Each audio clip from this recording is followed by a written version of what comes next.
The legend of Korra begins with an explanation of the consequences of the promise. Avatar Aang and Fire Lord Zuko transformed the Fire Nation colonies into the United Republic of Nations. J. Jonah Jameson is right. This new world needed a place for this blending of people to live as well. So Republic City would be that place. And being home to benders and non-benders, and those from any nation, the city prospered. But where there's prosperity, there's room for crime and corruption. So it's no paradise. The new world has more of that technology being used, and more of bending being employed in new ways. But it will always need an avatar, even though eventually Aang passed away and would be reborn. There's the cycle, so they know that the new avatar would come from the Water Tribe, and they found her. I'm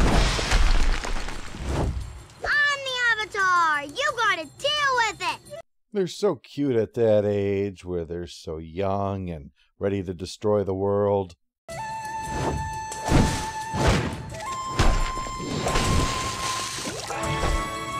In contrast to Aang, who seemed unsure about all this, Korra clearly embraces the idea of being the Avatar, and she is definitely highly skilled and excessively confident, arguably arrogant. Sound a little familiar? I couldn't help but see a little bit of Azula in her and remember what happened to her. After a lifetime of everything coming easy, she couldn't handle it when she made a mistake. Korra's approach is a bit different, though, because where she's failing is in the spiritual side of bending. She kicked 7 kinds of crap out of these guys during her firebending test, so what does it really matter if she doesn't have a handle on the mumbo-jumbo, right? As long as she can master the elements, the spiritual stuff can all come later. Working with her is the White Lotus Society, who were brought in to aid the next avatar by Aang before his death. They seem a bit irritated with her attitude, but Katara, who's still kicking, is supportive of this girl and getting on with her training.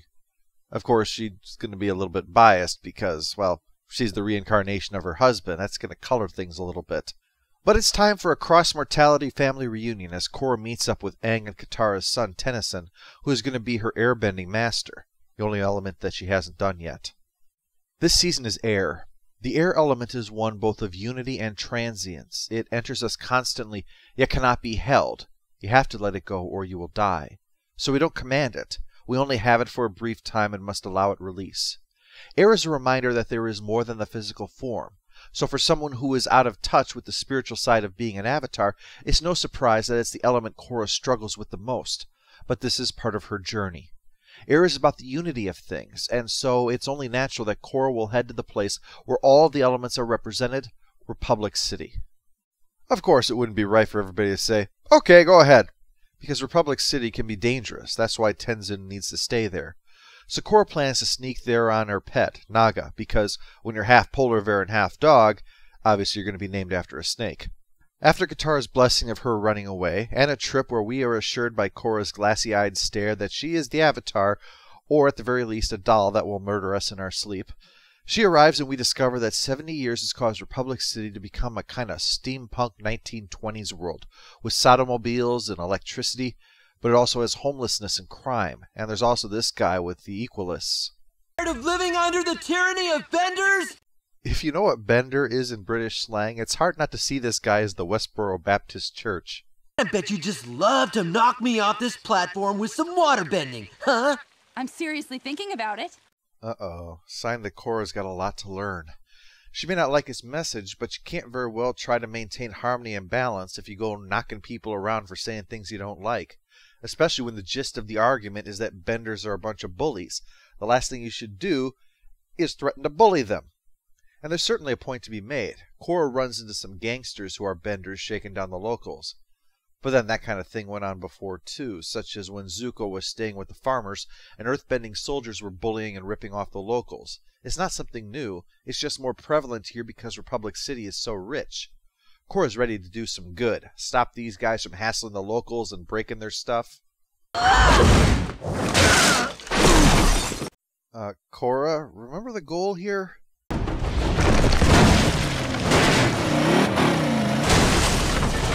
Apparently not. The cops arrive and we see they're all metal benders. In the promise, Toph had established a school to teach metal bending, which already had started working. And obviously that became standard training for the police because, let's face it, Toph likes bossing people around. Well, the cops round up the bad guys and then arrest Korra to boot. And for the kicker, she resists arrest, so they have to send a balloon after her. Lynn, the chief of police and Toph's daughter, is not impressed with the new avatar, and Tennyson isn't too happy either. Chief, Councilman Tenzin is here. Oh, this is one of the drawbacks when you have too many animation marathons. You mix up all the voices, and you wonder what Bato is going to tell Major Kusanagi about the avatar. Then you remember you don't have to worry because Bato is the name of Katara and Sokka's father. He'll help them out. Then the chief from Omega Glory begins spinning in the air slowly and telling you anime titles. Tengen, Tapa, Gurren, Login. They are worship words. You will not speak it. And then you wake up and realize it's a mistake to eat Taco Bell and watch Adult Swim when you're tired. After much consideration, Tenzin finally decides that Korra needs to continue her training, and she needs to work to try to help Republic City to become the fulfillment of his father's dream.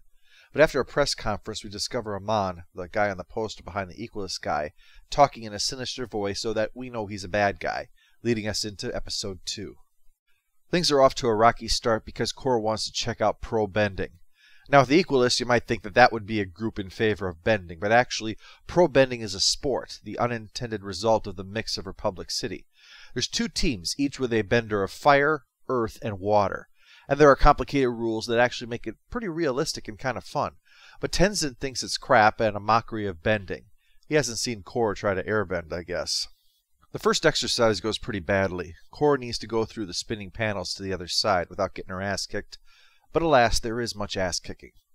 And when she tries to blow around something as easy as a newspaper... What is wrong with me?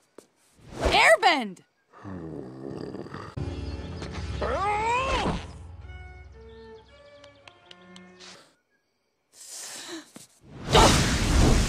Ugh! Maybe I'm just not cut out to be an airbender, huh, Naga? There's Korra's problem, because everything came so easy to her. When she encounters resistance, she either wants to bash it down or just give up. I'm not saying she's throwing in the towel over this, but her mindset illustrates that she needs to adapt to become an airbender. She was told getting through the doors of ass-kicking required easily changing directions when she encountered resistance. But Korra's the Avatar. She is the master of the elements of the great destiny before. She's filled to the brim with confidence. She faces a challenge, she meets it head-on. But head-on is not the airbender's style. That's what she's having trouble accepting. Korra's finally had enough of being cooped up on Air Temple Island and heads off to check out the pro bending tournament. Gets caught and in trouble, but luckily one of the players, Bolin, says, "This chick is hot," and comes to her rescue. He takes her to the balcony to watch him and his brother play. It shows how intermixed they've become, because Bolin's an earthbender and Mako is a firebender, so there's been a lot of intermixing. Or else their mother was finding harmony in ways Aang hadn't planned. Korra's enraptured with the match, and it is exciting. I've been immersed in bending my entire life, but I never learned how to move like that. It's like there's a whole new style here. That kind of ties in with the way the world was changing in Avatar. There was all this bending going on, but it was static. The ones who stood out were the ones who were doing one of 2 things. Those like Iroh, who studied others and looked at whole new ways of using bending that hadn't been discovered. Or those like Toph, who went back to the origin of the bending arts and tapped into ideas that hadn't been fully realized. It was an era of discovery and rediscovery, and it continues here, with the cosmopolitan nature of the Republic encouraging it further, such as with the pro-bending.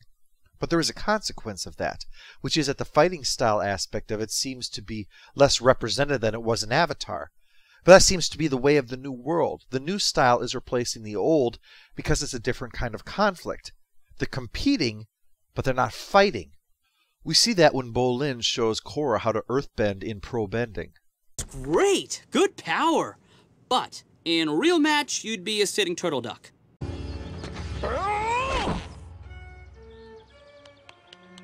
Not so upright and flat-footed. Stay light on your toes, right up until the moment when you need to dig in and strike. Then, pop-pop!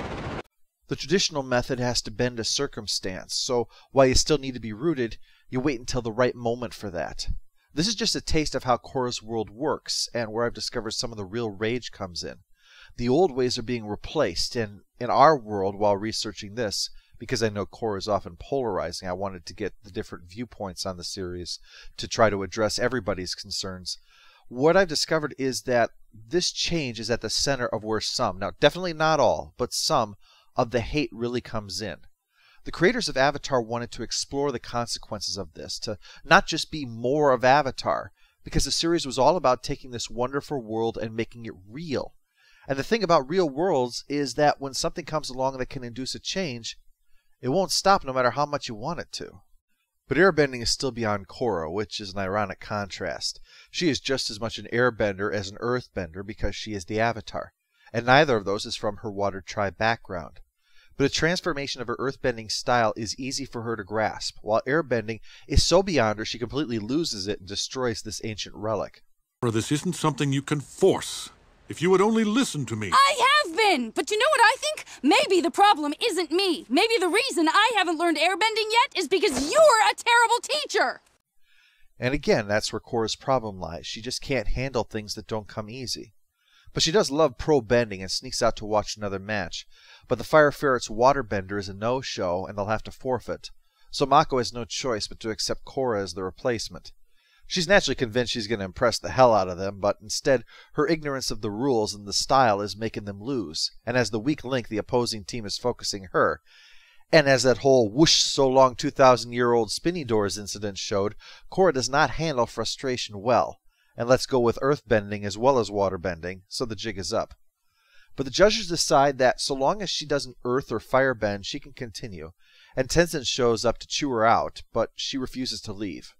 What he does discover is that something she loves, but also something she can't brute force her way through, requires her to start learning how to airbend, to learn the techniques to avoid getting her ass kicked. So while it's unconventional, it actually seems to be working as on teaching her the first steps in becoming an airbender. Tomorrow we'll be continuing to look at the legend of Korra, especially on the emerging characters. For now, let's close out with her glassy stare and hope that she doesn't murder us in our beds.